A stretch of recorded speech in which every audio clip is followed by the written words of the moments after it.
And good morning and welcome to Flamingo Fight Talk. My name is Derek Schomm and today I'm rocking solo because we're just trying to do a couple extra little videos on the podcast. So before we get started, like, share, subscribe, and please share us around. Watch our videos. We got more coming for you. Today we're going to be talking about heavyweight Josh Hokit and some interesting thing I've kind of noticed about him, and maybe this is where the UFC can be going to rebuild this division.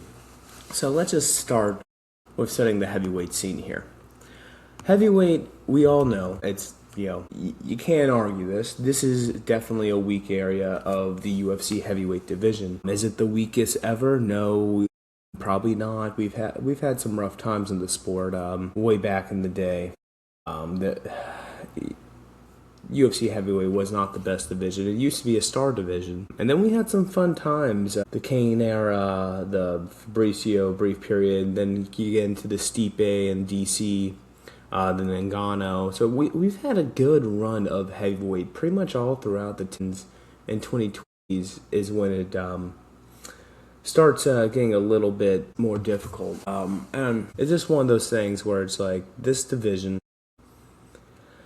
is in rough shape, and partly is because champions leaving, like John Jones, like Francis Ngannou, old guy fights of Stipe and DC3 to say who's the greatest heavyweight of all time, when, man, these guys are getting a little old, and like neither one of them fought, they did both fight I was gonna say neither one of them fought Francis, but I mean, DC avoided Francis, he didn't fight him, but to be fair, Francis lost against Stipe and against Derek Lewis at that time, and he had to work his way back. But we're talking about Josh Hokit today, and just an interesting thing I've noticed. So we always talk about the heavyweight division as in, like, we need to get more stars in this division lately. You look at, we're going to go up, Gaziv, Parkin, Teixeira, Tibura, Tyrell Fortune, Ante D'Elia, Derek Lewis, there's the first actual big name in there. Rizvan Kuniev, Curtis Blades, there's a decent name. Sergey Spivak, good fighter, mid-level name. Josh Hokit, now ranked number 5. Waldo, Cortez Acosta, one of my favorite fighters currently. Young, kind of more exciting, not a huge name. Who knows what his upside's going to be. Sergey Pavlovich, okay. Again, not a name, good fighter. Alexander Volkov, at this point, he's the perennial top 5, top 10 guy of the heavyweight division. He's been around forever. Respectable name, kind of has that, I'm not going to say aura, record of delivering those types of fights. And then Cyril Gane at number 1 and Tom Aspinall being the champion, who's out right now. Cyril Gane and Tom Aspinall, I'm going to say yes, they're both, Cyril is huge in the French market. Tom's big in the British market. Good fighters. But okay, so going through that, I had Tom, I had Gane, I had Lewis. You have kind of Volkov, Pavlovich, Cortez Acosta, and Blades kind of looking around. Now you have Josh Hokit coming in. Now, let's talk about the reasons why heavyweight has been and, one of the biggest reasons, at least in my opinion, is the pay. UFC fighters going in, they don't get paid a lot. We know this. You have to get up there, and to make the real money, you have to get to the belt. It's hard to get a UFC belt. At heavyweight, these champions, it's hard to rack up a win streak at heavyweight. These guys hit hard, and it doesn't take too many wins to get there because this is a shallow division. But it didn't always used to be a shallow division, and imagine actually having to work up through a stacked heavyweight division.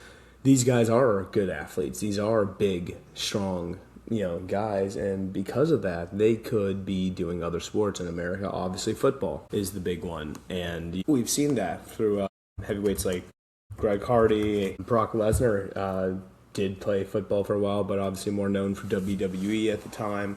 And I'm pretty sure Josh Hokit, American football, all-American wrestler. He was, I don't know if he actually ever ended up playing in the NFL, but he was signed to the 49ers. So, Josh Hokit, absolutely one of those elite, at least athletically, an elite heavyweight, I would say. I mean, we're going to see. He definitely was starting to gas out in that cursed Blades War, but fight of the year. At least right now it is. So, just we all realize, I know I'm kind of scatter shooting this, but like it's one of those things, we all know this, where the heavyweight division's in trouble. These guys aren't paid the best.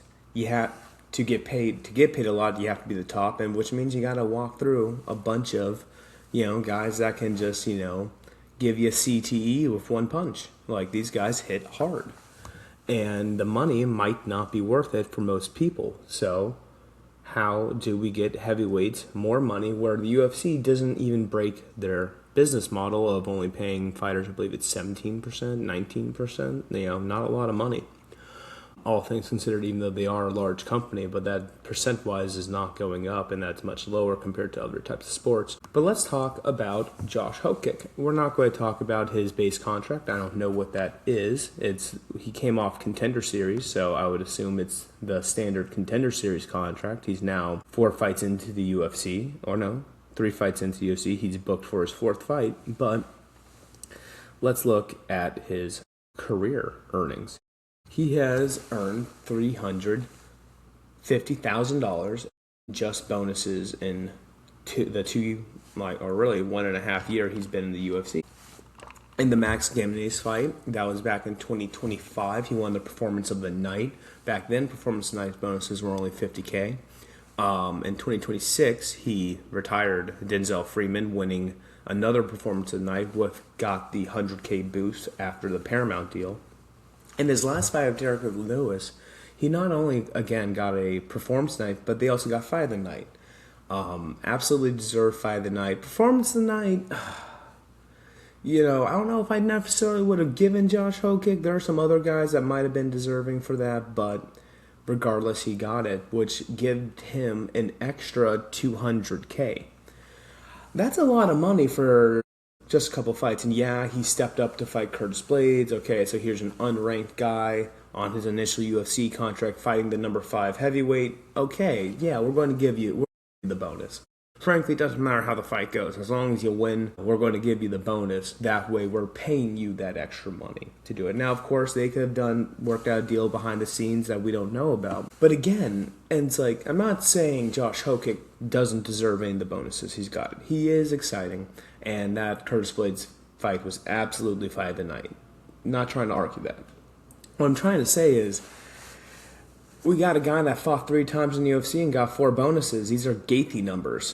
I don't think Josh Hokit is the heavyweight Gaethje. He is not that exciting, but he is exciting. He's definitely, him and Waldo Acosta Cortez are definitely, in my opinion, the most exciting heavyweights going on right now. And, sorry, I'm looking up Cortez's bonuses as well. So, these are the 2 of the more exciting guys. And you can see, actually, Cortez hasn't gotten a bonus since the Paramount deal. He did have 2 bonuses in 2025, both $50K. And those were towards the end of his, as he was starting to move up after his Pavlovich loss, But yeah, so that's kind of getting on my point. So Cortez Acosta clearly was a guy they were building. He did lose to Pavlovich, but got back in there on a 3-fight win streak, and they gave him Derek Lewis. He's still up in the rankings. I think he's above Josh Hokit still in the rankings as well. Even, though, yeah, and he should be because he's being more better named fighters than Hokit. But my point is, you don't see those pay for, you're not seeing them shell out bonuses for Salsa Boy. Not all of his fights are as exciting as Hokit, but they are not as sloppy as Hokit fights. Getting into what I'm saying is the UFC shelling out bonus money on their prospects, especially at heavyweight? We should look at this for lightweight division as well, and anytime another division or we see a top prospect or someone they're trying to push, are they going to start, especially at heavyweight where they need to do the work in building a new division, are they going to shell out bonuses on these guys? They make a thing where they're going to give out about $300K in bonuses. This is not including their now finish bonus, but via the performance bonus and the Fight of the Night, fighters like Hokit, you can get an extra $200K if you put on a great fight and win, and their guy does too. And because of that, that's a way where you can start shelling out more money for these guys while keeping them on a low contract. It's kind of like that sales job where it's like, 25 guaranteed, but you can make $300,000. It just depends how much you sell. It's one of those open end where like, yeah, we could pay you low, but we like you right now, so we're going to be paying you high. Is that what the UFC is going to do at heavyweight to build this division? We got Gable Stevenson coming in, so when his first couple fights, I assume he's going to at least have one fight this year. Let's look. After 3 fights, let's see how many bonuses he gets. Just a thought. I want to know your guys' opinion. Is this a smart marketing thing? I'm saying don't act like this is the UFC is just trying to promote their fighters and pay them more. Didn't I just complain about that? I'm not saying it's a bad thing. I'm saying, is this going to be the strategy they use to pay top dollars for top athletes in the heavyweight division? Tell me what you think, and hey, like, share, subscribe, and come back for more Flamingo Fight Talk. And that is a show. Thank you so much for watching Flamingo Fight Talk. We appreciate you, and we'll see you next time. Please follow us on Instagram, TikTok, YouTube, and Spotify. Be on the lookout for our YouTube Live. See you next time. Stay on the Flamingo side. Peace.